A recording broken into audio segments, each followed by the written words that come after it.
Jurist ने, lawyers ने और इंटेलेक्चुअल्स ने ये कहा है कि ये फ़ैसला गलत है, इसलिए इस फ़ैसले को हम बर्दाश्त करेंगे क्योंकि बर्दाश्त करना हमारा फ़र्ज़ है। लेकिन ये कबूल नहीं है, इस मुल्क को कबूल नहीं है, इसमें हिंदू मुसलमान की बात नहीं है।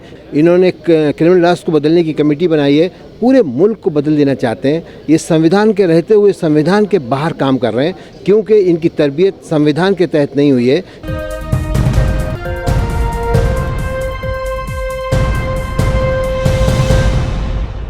पॉलिटिकल लीडर शरफुद्दीन अहमद इस वक्त मेरे साथ जुड़े हुए हैं, पेशे से एडवोकेट भी हैं। आज 1 साल हो गया है बाबरी के वर्डिक्ट को। क्या लगता है आपको लोकतंत्र पे किस तरीके का असर पड़ा है? बाबरी मस्जिद एक लैंडमार्क है, जो जजमेंट हुआ है वो लैंडमार्क डे है। उस दिन के बाद हिंदुस्तान की शक्ल बदल गई है। यहाँ पे कॉन्स्टिट्यूशनल इंस्टीट्यूशंस ख़त्म से हो गए हैं, यहाँ का पार्लियामेंट्री सिस्टम को रौंद दिया है, यहाँ का फेडरल सिस्टम चला गया है, यहाँ पर स्पेशल सिक्योरिटी फोर्स बनाई जा रही है जहाँ के ज़रिए पूरे जो लॉज हैं ख़त्म हो रहे।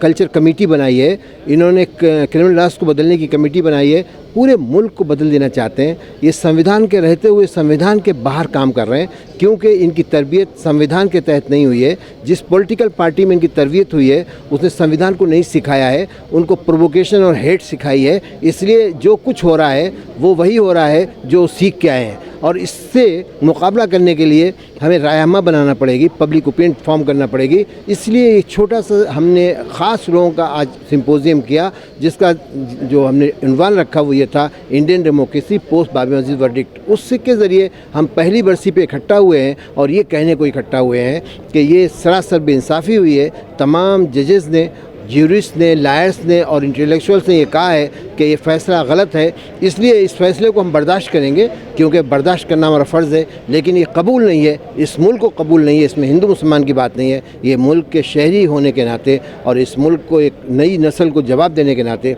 हमें ये कहना है कि हम इंसाफ चाहते हैं, इस मुल्क में बराबरी चाहते हैं, इक्वल राइट्स चाहते हैं। इसलिए ये आज का सिंपोजियम।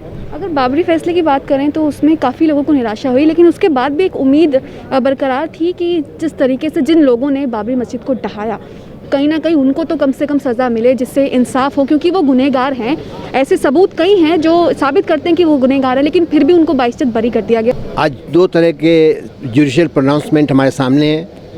एक लिबरान कमीशन का है जिसने 17 साल तक एक जांच की और फिर कहा कि इसमें साजिश है, और एक वो फैसला है जो अभी 30 सितंबर को लखनऊ की सीबीआई कोर्ट ने दिया है। बड़ी मायूसी की बात है क्योंकि 2 टकराव एक साथ जुडिशल प्रोनाउंसमेंट के हैं, और इसको मुल्क को देखना पड़ेगा और हमें समझना पड़ेगा, इसको डील करना पड़ेगा। ये कोई मामूली बात नहीं है कि वो लोग जो फैसला होने के फ़ौरन बाद ये कह रहे हैं कि और फ़ख्र के साथ कह रहे हैं, मीडिया में कैमरे के साथ कह रहे हैं कि हमने साजिश की है, हमने गिराया है। तो ये शर्म की बात है इस सिस्टम के लिए और उन लोगों के लिए जो इस बात के लिए ये बात के बहुत दम भरते हैं, उन्हें फ़ख्र है कि वो मुल्क चला रहे हैं। तो मुल्क में रूल ऑफ लॉ नहीं है, मुल्क में संविधान नहीं है, उसको वापस लाना और कायम करना हमारा फ़र्ज़ है। इसलिए SGPI सब कोशिशें कर रही है। अभी मथुरा में जो मस्जिद है उसके लिए भी याचिका दाखिल हुई है। एक बार याचिका दाखिल एक बार ना हो गई थी, लेकिन उसके बाद दोबारा जब दाखिल की गई तो उसको एक्सेप्ट कर लिया गया। अब क्या लगता है कि उसमें भी इस तरीके से ही जो फैसला है वो किया जाएगा? इसे लीगल ज़बान में इसे abuse of process of court कहते हैं और उसके लिए भारी पेनल्टी होना चाहिए।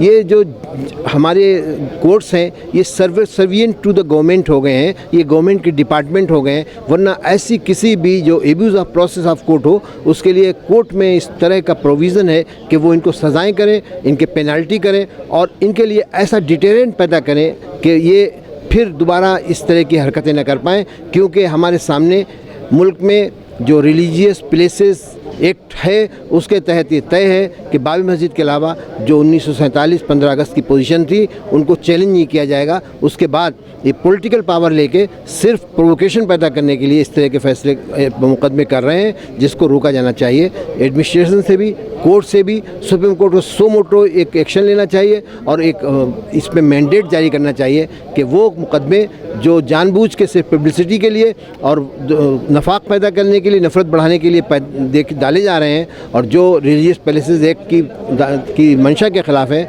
उनको दाखिल करने वालों के ख़िलाफ़ उनकी पेनल्टी होना चाहिए। बहुत शुक्रिया बात करने के लिए। तो ये थे एसडीपीआई के नेता जिन्होंने हमसे बात करी। बाबरी मस्जिद को आज 1 साल हो गया है उसके वर्डिक्ट को, लेकिन उसके बावजूद भी मथुरा में जो मस्जिद है उसके लिए विवाद खड़ा हो गया है नया, क्योंकि योगी, आप सुनने होंगे कि योगी सरकार पहले ही कह चुकी थी कि बाबरी तो शुरुआत है, अभी मथुरा काशी बाकी है। देखना ये होगा कि किस तरीके से जो जुडिशरी है देश की वो किस तरीके से मुसलमानों को इंसाफ दिलाएगी या जो मथुरा विवाद है उसको सुलझाएगी। न्यूज़ नेक्स्ट के लिए कैमरामैन फयाज हुसैन के साथ मुनमुन। सभी अहम खबरों के लिए न्यूज़ MX को सब्सक्राइब करें।